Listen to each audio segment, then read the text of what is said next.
The year that I was supposed to go to CF Nationals for running, I got into a pretty significant motor vehicle accident on a motorcycle. So basically, from my injuries that I did sustain, the orthopedic surgeon at the time had said that I wouldn't be able to walk. I got into sport as early as 8 years old. So when I was a child, I had a passion for running. I'm the youngest girl. They always called me the spoiled brat of the family. I was probably 10 or 11 when I got to play hockey. I started with girl skates, and then I ended up using my brother's skates because it's just girl skates were just, the figure skates were just not good for hockey.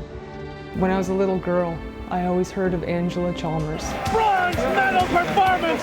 Born in 1963 and raised near Brandon, Angela Chalmers was one of Canada's finest female distance runners and one of the country's few Aboriginal Olympians due to her Sioux heritage on her mother's side. She was my inspiration for running. When she was running on the track and I was a little girl, I'd always hear about her, and she ended up running for the Olympics, and she was Aboriginal, and she was really close to home. She was an hour from where I lived. So I actually was able to run on the same track as her. I was able to look up to her, and she's a strong Native role model for me. Ortho said that I'd never be able to run again. So I said, I'm going to prove them wrong. So I started rehabbing, started running, started getting into a dedicated running program and training. Fast forward 5-10 years down the road, I went to 4 military world championships as a competitive runner representing Canada.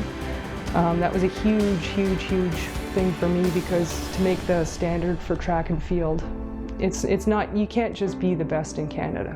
Finally, hockey was coming to the CAF. The first time to step on the ice with a military team was something I was hoping for a while since I joined.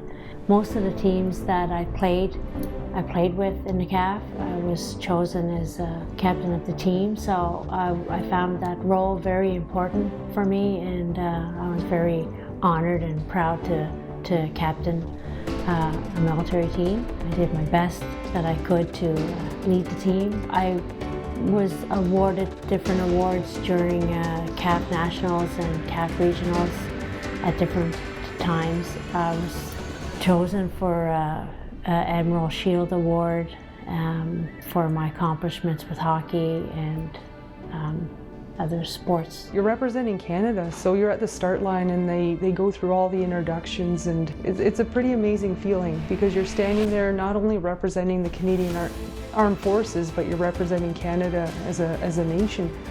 So there's a big sense of pride. I was awestruck by the experience, but to stand on the starting line and think I'm actually representing my nation, it's an amazing experience. And I thought, no matter what happens, I fought tooth and nail to be here.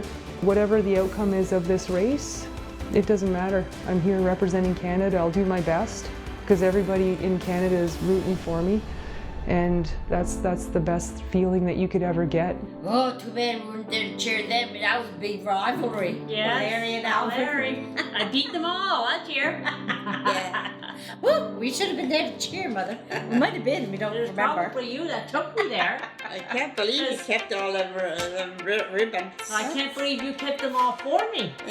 And when I was chosen on the honor roll, that was probably my proudest moment of my career, because I was able to take my mother to Ottawa as a guest, and that was like a dream come true for me. I feel very fortunate to have spent 33 years in the military. I'm very fortunate to have the family that I had to support me, because every time I was at a regional or national, I had family there supporting me. At nationals in Borden, I had family there. I had family when I was played here. I had family in New Brunswick. Pretty much everywhere I went, I had support. So for myself to make the A standard, just to be at the starting line was amazing in and of itself, because I'm 40 years old.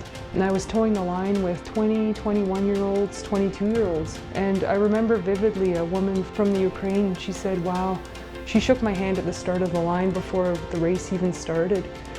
And she said, congratulations on being here. Like, you deserve to be here, good on you.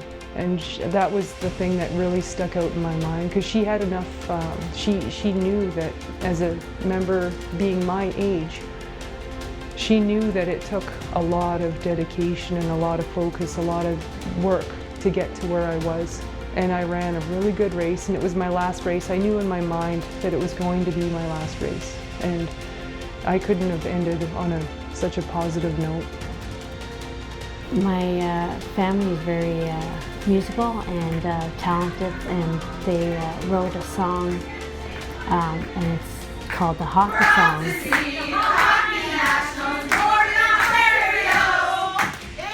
And it's the Stop and Tom hockey song, but they changed the words to fit me, and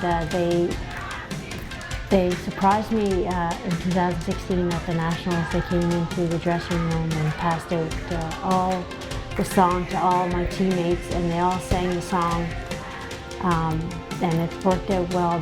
The way that the song was, my mother was there to witness it, and some of my family was there to witness it.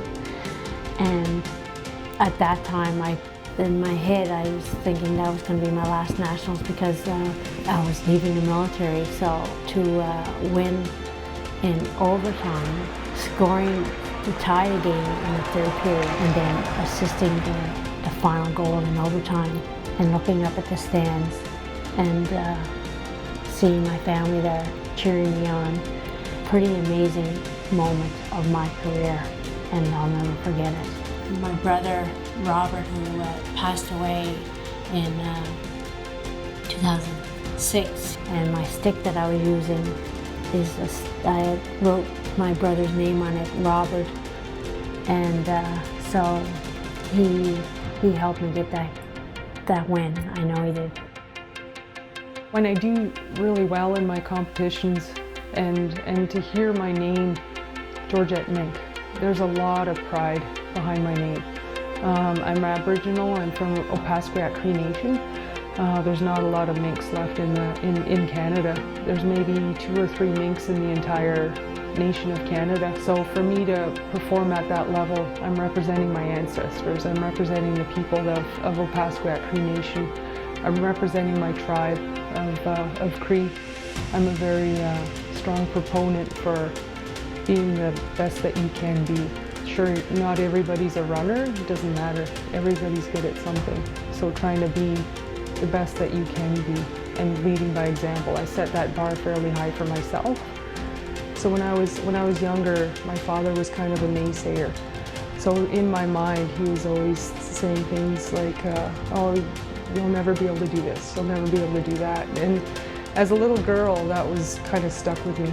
So in my mind, my motivation for getting as high as I could, or like what was the prize at the end of my journey, that's the thing, was I wanted to prove to myself and prove to others that if there was any stumbling blocks that came across my way, I could overcome those stumbling blocks and continue to move on. I was able to overcome those challenges, adversities and things, just to prove to myself and prove to others that I was capable. And anyone that kind of had any doubt as into my performance, I would always just persevere and focus and keep going. It doesn't matter who's playing. Like when it comes to sports, you're always a team. You could have differences at work, you could have differences outside of work, but when it comes to a sport, you're just all there having fun and cheering for each other.